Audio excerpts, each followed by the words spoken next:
sudah mulai nih teh.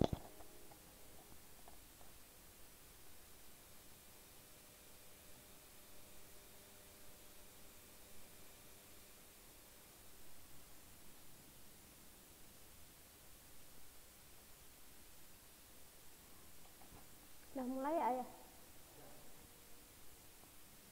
Bismillahirrahmanirrahim. Assalamualaikum warahmatullahi wabarakatuh.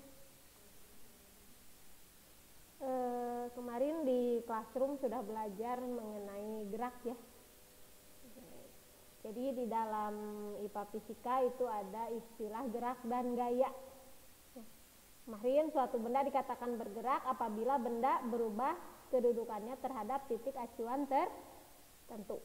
Nah, sekarang yang akan kita bahas di pertemuan kedua itu tentang gaya. Nah, nanti untuk pertemuan sekarang absennya kalian bisa lihat juga di classroom, sudah saya share link absennya, silahkan isi. Untuk kehadiran di sana saya cantumkan Zoom dan classroom. Jadi ketika jadwalnya itu classroom, kalian pilih klik di classroom. Kalau hari ini berarti kalian klik Zoom gitu ya. Kemudian di akhir materi biasanya ada latihan soal, silahkan dikerjakan dan dikumpulkan di classroom.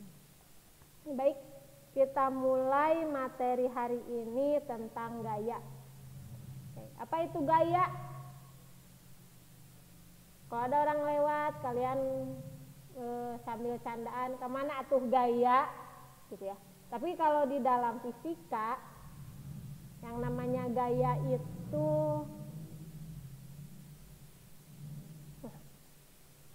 gaya adalah dorongan atau tarikan yang menyebabkan terjadinya perubahan bentuk, arah, gerak, ukuran, dan kecepatan suatu benda. Jadi yang namanya gaya itu bisa bentuknya dorongan, tarikan, itu yang disebut dengan gaya. Nah, akibat dari gaya itu dapat menyebabkan terjadinya perubahan bentuk. Misal ada kaleng bekas, kalian injak, kalian beri gaya, kasih ditekan kan, ada dorongan kan, nah sehingga si kalengnya itu jadi penyok, maka si kaleng jadi berubah bentuk. Jadi menurut fisika gaya itu adalah dorongan atau tarikan. Misal ada sebuah meja, kalian dorong, kan berubah kedudukannya, berubah posisinya, berubah tempatnya, itu yang disebut dengan gaya. Kemudian pernah lihat kalau Agustusan suka ada tarik tambang. Nah, tarik tambang itu disebut dengan contoh atau peristiwa mengenai gaya. Itu yang disebut dengan gaya berdasarkan fisika. Nah, sekarang pada gerak dipercepat beraturan, kalau gayanya kalau gerak percepat beraturan, berarti gayanya itu searah dengan gerak, sehingga geraknya mengalami percepatan. Ya. Kalau gerak diperlambat, gayanya itu berlawanan dengan arah gerak, sehingga mengalami perlambatan secara teratur. Gitu ya, itu contohnya. Berikutnya kita belajar melukis gaya. Gaya merupakan besaran vektor sehingga terdapat besaran dan arah. Karena ada besaran dan arah berarti ada tanda panah, itu yang membedakan besaran vektor dan skalar. Waktu kelas 7 kalian sudah belajar apa itu besaran vektor dan apa itu besaran skalar. Nah, di sini satuan gaya dalam sistem internasional adalah Newton. Tapi kalau dalam CGS-nya adalah Dine atau Dain. Kita lambangkan D. Berikutnya, gaya dilukiskan dengan garis berarah atau ada anak panahnya. Dengan panjangnya mewakili besar gaya dan arah anak panahnya adalah menunjukkan arah gayanya.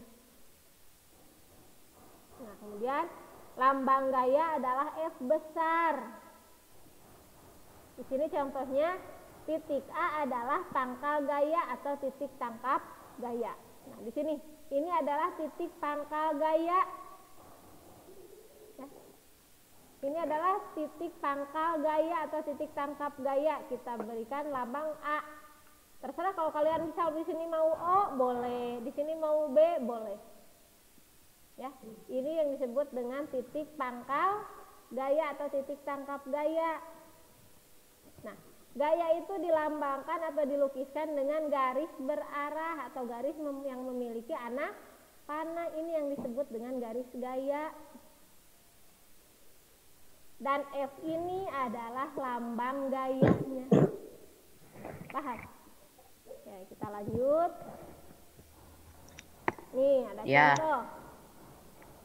Lukislah gaya A dan B jika diketahui A besarnya 20 Newton ke arah kanan mendatar, sedangkan B besarnya 8 Newton ke arah kiri mendatar. Nah, untuk melukis gayanya kita buatkan skala. Kalau misalkan kita menggunakan skalanya 1 cm, itu untuk mewakili besar gaya 4 Newton. Ya. Ini kalian untuk membuat skala ini bebas. Kalau misalkan skalanya 1 cm untuk mewakili, misal ini kan angkanya 20 sama 8 kan? Untuk membuat skala, angka berapa yang bisa membagi angka ini dengan angka ini? Kalau misalkan 1 cm-nya kita buat misal jadi 2 Newton, ya kan? Kalau 1 cm-nya 2 Newton berarti A berapa senti?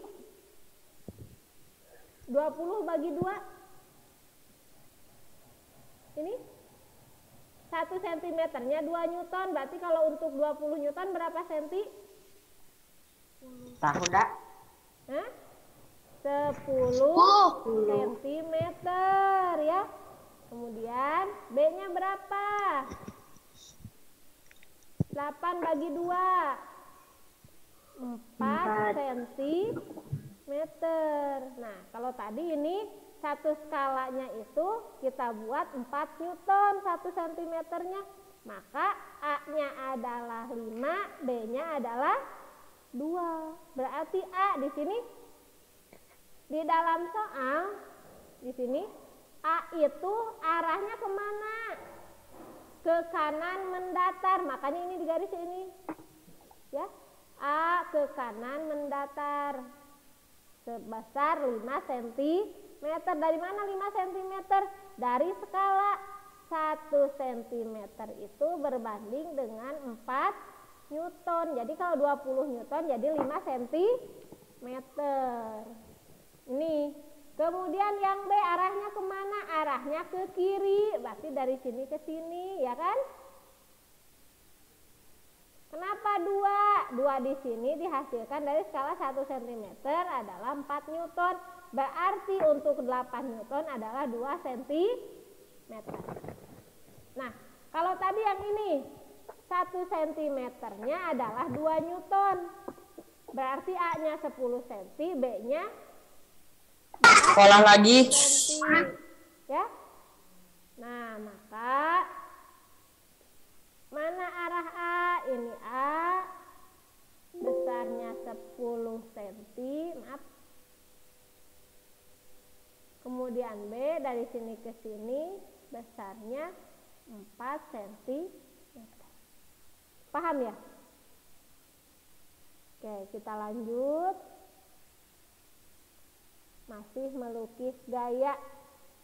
Nah, berdasarkan kesepakatan ditetapkan bahwa gaya itu akan bernilai positif jika arahnya ke kanan dan bernilai negatif jika arahnya ke kiri. Jadi untuk gaya, kalau arah panah ke kanan, dia bernilai positif.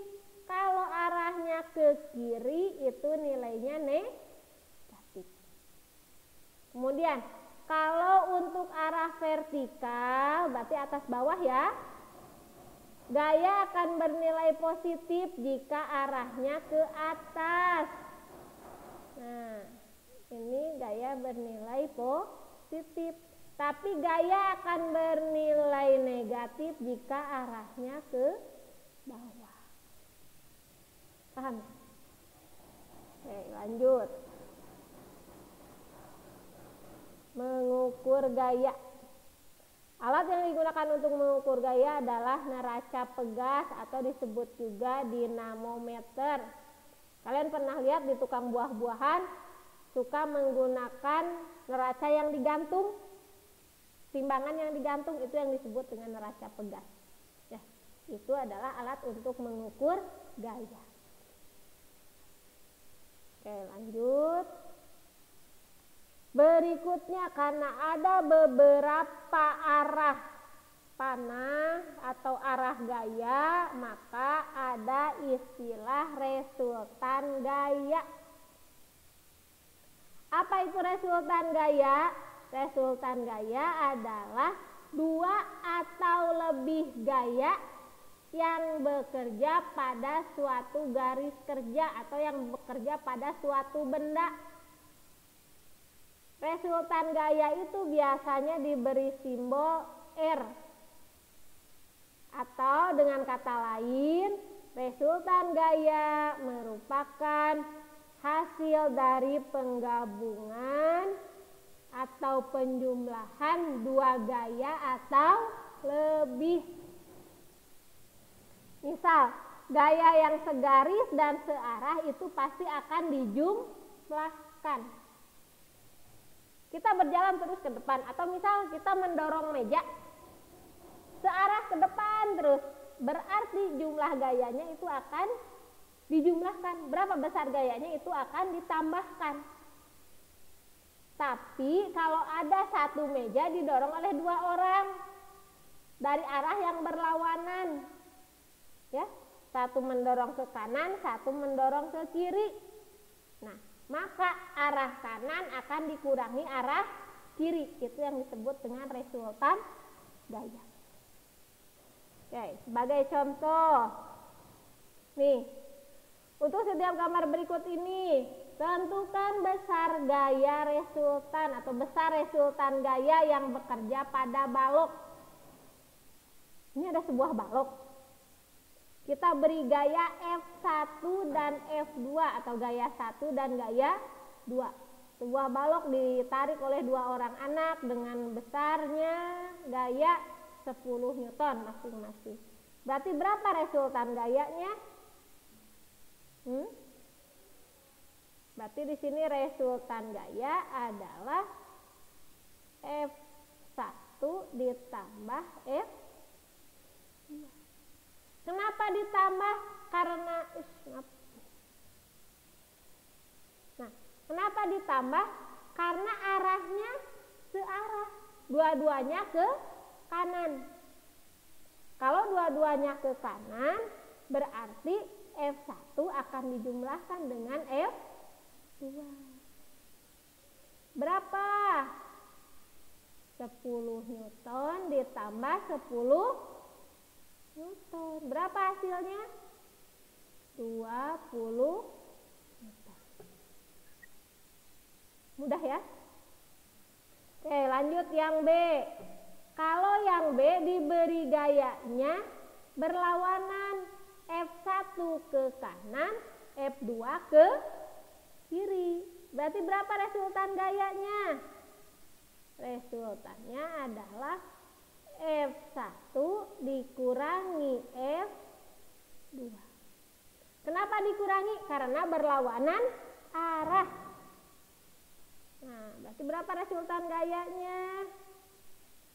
10 Newton dikurangi 10 Newton. Berapa? 0. Artinya ketika suatu benda ditarik ke kanan 10 Newton, ditarik ke kiri 10 Newton, benda ini akan diam. Kenapa dikatakan diam? Karena resultan gayanya sebesar 0. Jadi kalau diam itu besar gayanya adalah 0, tidak terjadi pergerakan. Ya. Oke, lanjut yang C. Sebuah benda gaya yang bekerja di sananya ada 3 buah gaya. Nah, bagaimana menentukan resultannya? Resultannya adalah di F1, F2, dan F3. Jangan terkecoh, lihat anak panahnya, tanda panahnya kemana. Mana yang ke kanan? F2 ke kanan, ke kiri? Ke kiri. Kalau ke kiri tandanya positif, negatif? Negatif. Negatif, berarti dikurangi F2. F3 arahnya searah F1 atau F2? F2. Dengan F2, berarti dikurangi juga F3. Berapa besarnya? F1 berapa? 10. Dikurangi F2-nya 6. Dikurangi F3-nya 8. Berarti berapa? 10 dikurangi 6 dikurangi 8. Jadi berapa? Negatif 4 Newton. Nah, di sini tanda negatif menunjukkan arah ke kiri. Berapa besar gayanya? Besar gayanya adalah 4 Newton ke kiri. Ya. Jadi besarnya resultan gaya adalah 4 Newton ke kiri. Gitu. Paham ya? Oke. Lanjut. Macam-macam gaya berdasarkan penyebabnya. Nah, berdasarkan penyebabnya, gaya ini ada yang disebut dengan gaya otot. Apa itu gaya otot? Gaya otot adalah gaya oleh otot tubuh kita, yaitu bisa mendorong atau menarik. Kemudian gaya magnet. Gaya magnet adalah gaya yang diakibatkan oleh magnet pada benda-benda yang terbuat dari besi atau baja. Kemudian ada gaya gravitasi bumi. Gaya gravitasi bumi disebabkan karena adanya gaya tarik bumi terhadap benda di permukaan bumi. Berikutnya gaya mesin. Gaya mesin adalah gaya dari hasil kerja mesin. Mobil bisa maju, motor bisa kita pakai. Itu terjadi karena adanya gaya mesin. Gaya yang dihasilkan dari kerja mesin. Kemudian gaya listrik. Gaya listrik gaya yang dihasilkan dari muatan listrik. Terakhir ada gaya pegas. Gaya pegas gaya yang dihasilkan dari kerja benda yang sifatnya elastis. Ya. Oke, lanjut. Selain yang tadi, ada juga yang disebut dengan gaya gesek. Apa itu gaya gesek? Gaya gesek adalah gaya yang ditimbulkan oleh dua benda yang saling bergesekan. Nah, gaya ini dipengaruhi oleh berat dan kasar atau halusnya permukaan benda. Kalian kalau di permukaan yang licin berjalan, ada kemungkinan terjatuh tidak? Ada. Kenapa? Karena kurangnya gaya gesek atau bahkan tidak adanya gaya gesek. Kalau permukaannya halus, permukaan lantainya halus, itu tidak akan terjadi gaya gesek. Sehingga yang ada bukannya kalian berjalan maju, tapi malah terpeleset. Gitu. Itu yang disebut dengan gaya gesek. Nah, gaya gesek ini terbagi menjadi 3. Ada yang disebut gaya gesek statik, ada yang disebut gaya gesek kinetis, dan ada kelajuan kritis. Apa itu gaya gesek statik? Gaya gesek statik adalah gaya gesek pada saat benda sebelum bergerak. Jadi sebelum bergerak sebenarnya ada gaya gesek statik. Kenapa? Ini suatu benda bisa diam di atas lantai, itu terjadi kenapa? Karena adanya gaya gesek. Kalau tidak ada gaya gesek itu tidak akan bisa diam. Ya, itu yang disebut dengan gaya gesek statis. Tapi ada juga gaya gesek kinetis. Nah, gaya gesek kinetis adalah gaya gesek yang terjadi pada saat benda itu bergerak. Ketika kalian berjalan, melangkahkan kaki, ketika si kaki nempel ke lantai bisa diangkat lagi, itu disebut dengan gaya gesek kinetis. Atau sebuah roda ban mobil atau ban motor bisa maju. Itu kenapa? Karena ada gaya gesekan antara ban motor atau ban mobil dengan permukaan jalan. Gitu. Ya, itu yang disebut dengan gaya gesek kinetis. Nah, berikutnya ada yang disebut dengan kelajuan kritis. Kelajuan kritis adalah batas kelajuan gerak benda di udara. Pada saat kita terpleset, berarti kan ada kelajuan kritis di sana. Kenapa? Karena ketika kita terpleset, beberapa saat kita melayang di udara. Itu disebut dengan kelajuan kritis. Kemudian gaya gesek kinetis itu akan lebih besar dari gaya statik maksimum. Itu hanya keterangan saja. Oke, kita lanjut. Nah, ini gaya gesek. Arah gaya gesekan yang harus kalian catat ya, yang harus kalian ingat, arah gaya gesekan itu selalu berlawanan dengan arah gerak, sehingga gaya gesekan bersifat menghambat gerak benda. Ya, jadi kalau tanpa ada gesekan, benda itu tidak akan bergerak. Tadi yang resultannya sama dengan 0 itu tidak ada gaya geseknya. Ya, nih misal sebuah balok ditarik dengan gaya tertentu. Berarti ini si balok itu akan berpindah kan? Nah, ketika balok ini berpindah, ini ada gaya gesek antara lantai dengan balok. Yang arahnya berlawanan arah dengan gaya tariknya. Kalau ditarik ke kanan, berarti gaya gesek itu akan bergerak ke kiri. Karena di sini arah gaya gesek itu selalu berlawanan. Kalau kita tarik ke kanan, gaya geseknya ke kiri. Kalau kita tarik ke kiri, gaya geseknya ke kanan. Gitu. Sini. Karena di sini ada gaya gesek. Nah, ke sini adalah ke kanan, ini adalah arah geraknya, ke kiri adalah arah gaya geseknya. Jadi arah gaya gesek itu sekali lagi, arah gaya gesek selalu berlawanan arah dengan gaya. Ya, jadi berlawanan arah terhadap gaya yang diberikan. Gitu. Lanjut, masih gaya gesek. Nah, gaya gesek itu dapat menimbulkan keuntungan dan kerugian.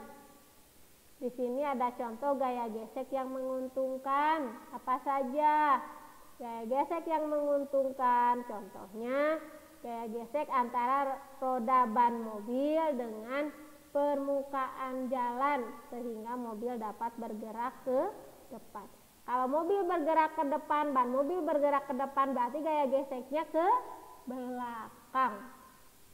Kemudian, gaya gesekan antara udara dengan parasut, terjun payung, bukan terjun payung, salah ketik.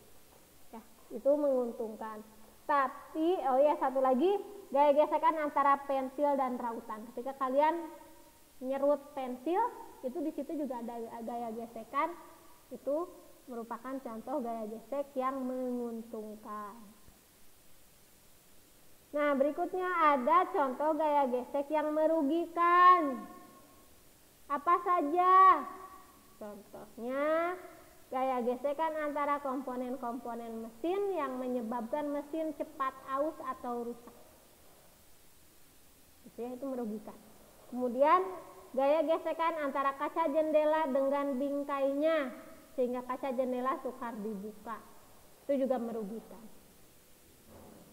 Nah, kalau kalian punya kendaraan harus ganti oli ya, harus ganti pelumas. Itu kenapa harus melakukan ganti oli atau ganti pelumas? Nah, pemberian oli atau pelumas pada komponen-komponen mesin tujuannya adalah untuk memperkecil gesekan sehingga mesin tidak cepat rusak. Makanya kalau motor atau mobil jarang ganti oli, jarang ganti pelumas, makanya sering aus, gampang rusak mesin. Gitu ya.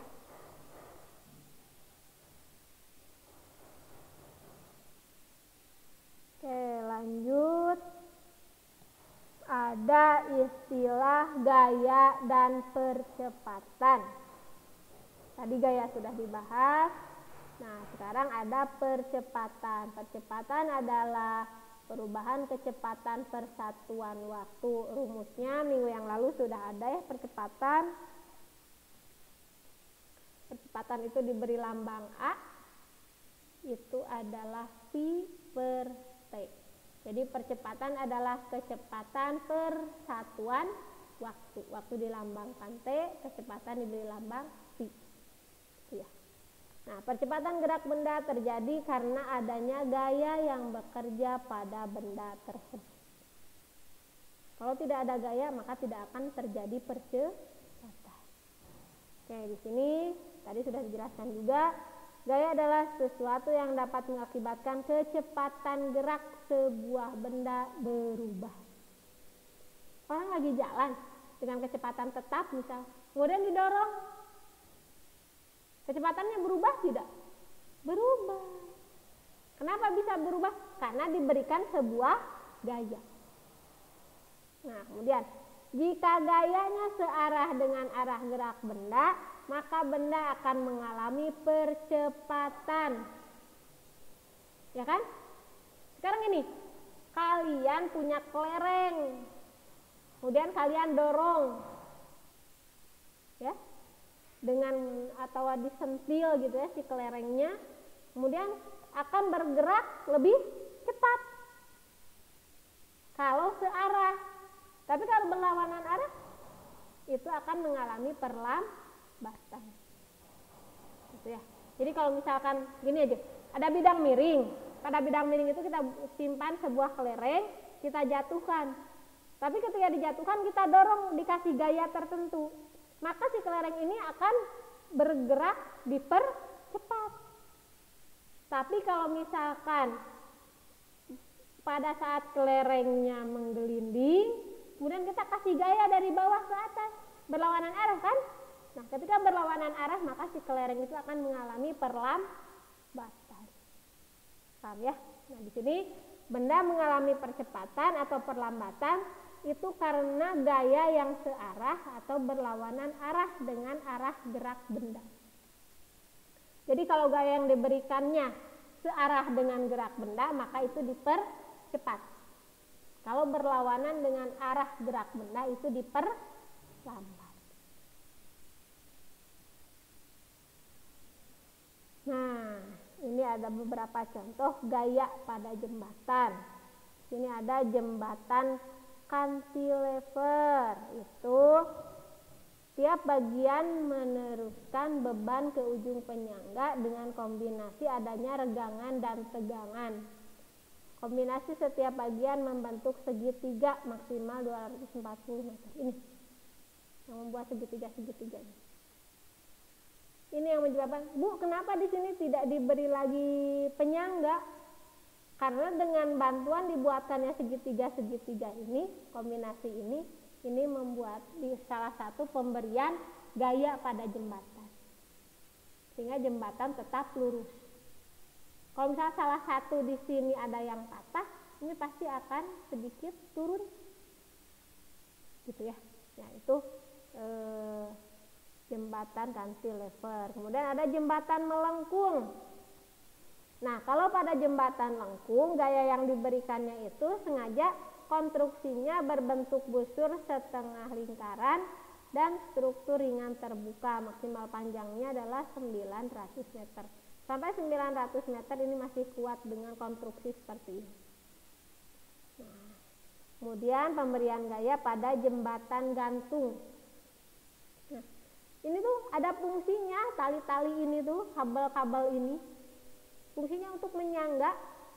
Nah, menyangga itu disebut juga dengan gaya. Ya. Nah, di sini konstruksinya menggunakan kabel-kabel baja sebagai penggantung yang terentang, kemudian gaya tekan diteruskan menara penyangga ke tanah, kemudian maksimal panjangnya 1780 meter. Jadi konstruksi-konstruksi dari jembatan juga itu merupakan aplikasi dari penggunaan gaya atau aplikasi teori gaya pada kehidupan sehari-hari. Oke, kita lanjut. Nah, waktu kelas 7 juga sudah belajar apa perbedaan massa dan berat, ya kan? Nah, berat itu adanya gaya gravitasi pada benda tersebut. Kemudian sini berat itu berat bergantung pada massa dan percepatan gravitasi, di mana semakin mendekati kutub, besar percepatan gravitasi bumi adalah 9,8 dan di bulan adalah 1,6. Tapi dengan 9,8 kita dalam penghitungan itu selalu dibulatkan. Besarnya gaya gravitasi bumi adalah 10 meter per sekon kuadrat. Itu adalah besarnya gaya gravitasi bumi. Nah, untuk berat rumusnya adalah W sama dengan ini, W sama dengan M dikali G, di mana M-nya adalah massa dan G-nya adalah gaya gravitasi. Jadi jelas beda antara massa dan berat. Nah, di sini saya buatkan ada perbedaan antara massa dan berat benda. Ya, apa itu massa? Massa adalah jumlah zat yang dikandung oleh suatu benda, sementara berat besar gaya gravitasi bumi yang bekerja pada benda tersebut. Jadi pada berat itu dipengaruhi oleh gaya gravitasi, karena dilihat dari rumusnya juga kalau berat adalah W sama dengan M dikali G, massa dikali gaya gravitasi. Nah, kemudian massa itu nilainya selalu tetap, kalau berat nilainya dipengaruhi oleh gaya gravitasi. Kan di beda tempat kayak tadi di bulan gaya gravitasinya adalah 1,6. Kalau gaya gravitasi di bumi adalah 9,8 yang kita bulatkan menjadi 10 meter per sekon. Kemudian perbedaan massa dan berat benda, satu lagi satuan dalam SI-nya. Kalau massa itu kilogram, ya, massa ini satuannya kilogram dan berat itu satuannya adalah newton. Ya, kita lanjut. Nah, di dalam gaya itu ada istilah hukum Newton. Newton itu adalah orang yang pertama kali menemukan rumus-rumus di dalam gaya. Nah, dalam Newton itu ada 3 hukum yang harus kalian pelajari, yang harus kalian hafal. Yang pertama itu hukum 1 Newton, yang kedua hukum 2 Newton, yang ketiga hukum 3 Newton. Nah, hukum 1 Newton di sini, benda memiliki sifat kelembaman atau disebut juga dengan inersia. Nah, benda yang memiliki sifat kelembaman atau inersia itu yaitu kecenderungan benda untuk mempertahankan keadaan awalnya. Itu yang disebut dengan kelembaman atau inersia. Nah, bunyi hukum 1 Newton itu adalah jika jumlah gaya yang bekerja pada suatu benda itu sama dengan 0, maka benda yang diam akan tetap diam dan benda yang bergerak akan tetap bergerak. Itu bunyi hukum 1 Newton. Jadi berapapun gaya yang diberikannya, jika jumlah gayanya sama dengan 0, maka benda yang diam akan tetap diam dan benda yang bergerak akan tetap bergerak. Kayak tadi, meja kita dorong ke kanan 10 Newton, ke kiri 10 Newton. Berarti resultan gayanya berapa? 0 kan? Ketika resultan gayanya 0, benda itu diam. Maka menurut hukum 1 Newton, kalau sigma F-nya itu akan sama dengan 0, resultan gaya yang bekerjanya itu adalah 0, maka benda yang diam itu akan tetap diam. Dan benda yang bergerak akan tetap bergerak. Tengaruh, gitu kan? Mau diberikan gaya berapapun, kalau gayanya itu sama dengan 0, sekali lagi kalau resultan gayanya sama dengan 0, maka benda yang diam akan tetap diam, benda yang bergerak akan tetap bergerak.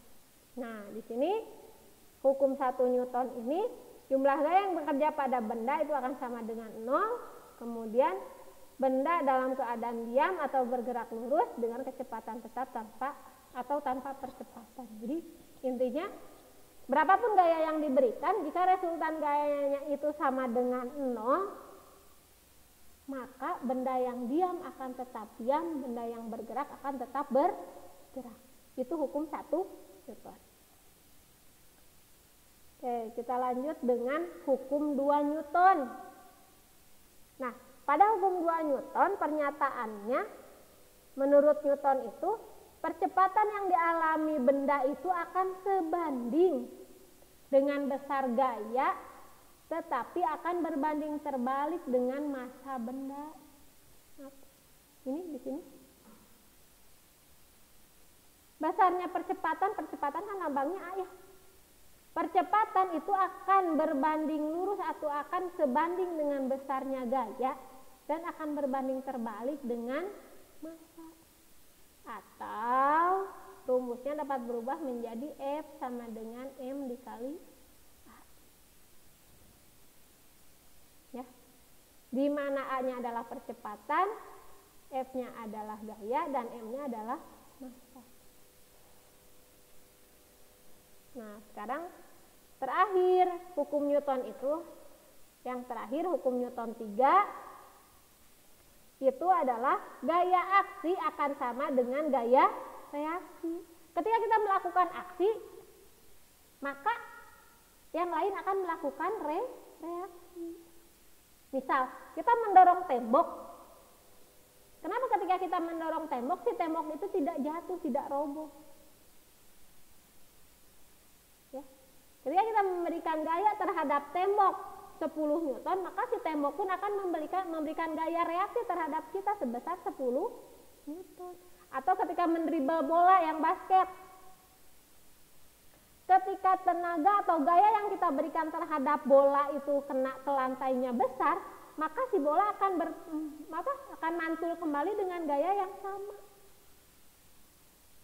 Itu yang disebut dengan hukum 3 Newton. Gitu. Jadi ketika kita memberikan gaya aksinya kecil, sebuah bola kita misal kita kasih gayanya kecil, maka dia pun akan memantul dengan gaya yang kecil. Semakin besar kita berikan gaya, maka reaksinya pun akan semakin besar. Jadi jumlah gaya aksinya itu akan sama dengan jumlah gaya reaksi. Itu yang disebut dengan hukum 3 Newton. Nah, di sini ada contohnya. Orang yang sedang berenang. Kan orang yang sedang berenang, si kakinya itu akan mendorong air ke belakang kan? Atau tangannya, ketika kita mendorong air ke belakang, maka si air akan mendorong orang ke depan. Sehingga ketika berenang dapat maju. Kemudian orang mendayung perahu. Ketika mendayung perahu, semakin kuat mendayung perahu, maka gerakannya itu akan semakin cepat. Tapi kalau kita pelan, ya perahu itu juga akan berjalan dengan sesuai. Nah, itu merupakan contoh dari hukum 3 Newton. Atau mesin roket kan mengeluarkan gas ya. Mesin roket mendorong gas ke bawah.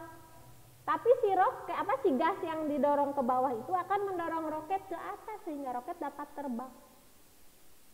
Itu merupakan contoh aplikasi dari hukum 3 Newton. Ya. Oke, kita lanjut. Ada yang disebut dengan gaya berat dan gaya normal. Nah, gaya berat adalah gaya akibat percepatan gravitasi bumi dan menuju pusat bumi. Jadi gaya yang menuju pusat bumi itu disebut dengan gaya berat. Ya, kalau gaya berat pasti kan ada gaya berat jatuhnya ke atas? Tidak ya, karena ditarik oleh gaya gravitasi bumi pasti jatuhnya ke bawah. Kemudian ada gaya kontak terjadi saat dua benda yang saling bersentuhan. Ya, ketika mantul itu disebut dengan gaya kontak, ketika bersentuhan itu disebut dengan gaya kontak. Kemudian gaya kontak ini akan tegak lurus dengan permukaan kontak dan sering disebut dengan gaya normal.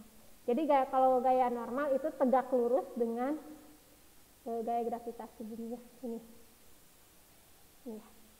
Paham ya? Sampai sini ada yang ditanyakan? Nah, kalau tidak, kita kerjakan latihan. Nih, perhatikan gambar berikut. Ada sebuah balok diberi 2 buah gaya. Gaya 1 F1 dan gaya 2 F2. Apabila massa baloknya di sini, balok massanya 2 kg. Kemudian F1-nya 5 Newton, F2-nya 3 Newton. Maka berapa besar dan arah percepatan balok? Oke, tadi rumus percepatan apa? Tadi rumus percepatan adalah A sama dengan F per M. Ya kan? Tadi dari hukum 2 Newton. Misalnya percepatan sebanding dengan gaya dan berbanding terbalik dengan massa. Nah, yang ditanya adalah A-nya. Nah, sekarang kita lakukan. Berapa besar F-nya? Berapa besar resultan gayanya? Resultan gayanya ke kanan 3 Newton kan? Ditambah ke kiri berarti negatif 5 Newton. Dibagi massanya berapa? 2 kilogram. Ya kan? Maka berapa hasilnya? 3 Newton dikurangi 5 Newton? Negatif 2. Negatif 2 kan? Negatif 2 dibagi 2. 2 dibagi 2 berapa hasilnya? Negatif 1 kan, ini negatif 2 dibagi 2 hasilnya negatif 1 meter per sekon kuadrat. Nah, tanda negatif ini menunjukkan arah ke kanan ke kiri kalau negatif? Ke kiri. Jadi jawabannya yang mana? Kalau ke kiri F1, F2? F1. Nah, berarti jawabannya 1 meter per sekon kuadrat ke arah F1. Paham ya? Lanjut.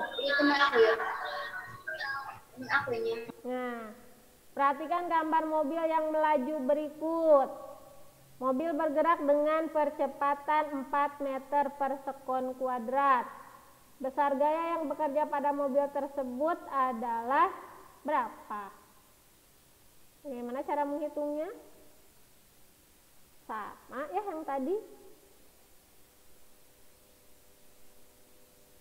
Rumusnya A sama dengan F dibagi M. Ini yang ditanyakan adalah gaya. Kalau gaya berarti F sama dengan M dikali A. Berapa masanya? Masa mobilnya ini 1.500. Percepatannya berapa A-nya? 4 meter per sekon. 1.500 dikali 4 berapa? 6.000 Newton. Gampang ya? Kita lanjutkan. Nah, tadi kan kita belajar tentang hukum 1 Newton, hukum 2 Newton, hukum 3 Newton. Perhatikan gambar berikut. Peristiwa sehari-hari yang terjadi berdasarkan konsep hukum 1 Newton ditunjukkan oleh gambar berapa? Nah, tadi hukum 1 Newton itu apa? Benda yang diam akan tetap diam, benda yang bergerak akan tetap bergerak. Nah, silakan nanti pelajari dan isi, cari jawabannya yang mana. Ya. Satu lagi. Nah, sebuah mobil bermasa 800 kg mulai bergerak dengan percepatan 2 meter per sekon kuadrat. Jika muatan mobil ditambah 400 kg agar percepatan mobil menjadi 3 meter per sekon kuadrat, maka gaya dorong mesin mobil harus ditambah sebesar bla bla bla bla. Nah, di sini yang kita hitung yang atas apa yang bawah? Kan pertama si mobil itu bermasa M1-nya 800 kg. Percepatannya itu 2 meter per sekon kuadrat. Sekarang masa yang kedua ditambah muatan mobilnya ditambah 400 kg, berarti 800 ditambah 400 kg berapa? 1.200 kg. Kemudian berapa percepatannya? Berarti A2 ingin menjadi 3 meter per sekon kuadrat. Yang ditanya gaya dorong F. Tadi rumusnya apa? F sama dengan M dikali A. Nah, masanya yang mana? Masanya pakai yang ini. Percepatannya yang mana? Yang ini. Yang ini diabaikan, nggak usah dihitung. Ya, yang ini diabaikan, nggak usah dihitung. Berarti tinggal ini masukkan, masanya berapa? 1.200. Dikali A-nya berapa? 3. Berapa hasilnya? 3.600. 3.600 Newton. Ada jawabannya? Ada, ini Bu. Jawabannya yang D, Bu. Ya, paham ya? Nah, untuk pertemuan sekarang cukup sampai kita menghitung berapa besar gaya. Nanti materinya saya share di Classroom. Kemudian latihan yang 4 soal ini nanti kalian tulis, kemudian kirim juga di Classroom. Sebagai bukti kalian ikut pembelajaran, kemudian untuk penilaian juga. Tadi sudah saya bahas, kalau yang tadi mencatat, pasti sudah ada jawabannya. Gitu ya. Kan mungkin itu saja. Terima kasih. Assalamualaikum warahmatullahi wabarakatuh. Waalaikumsalam.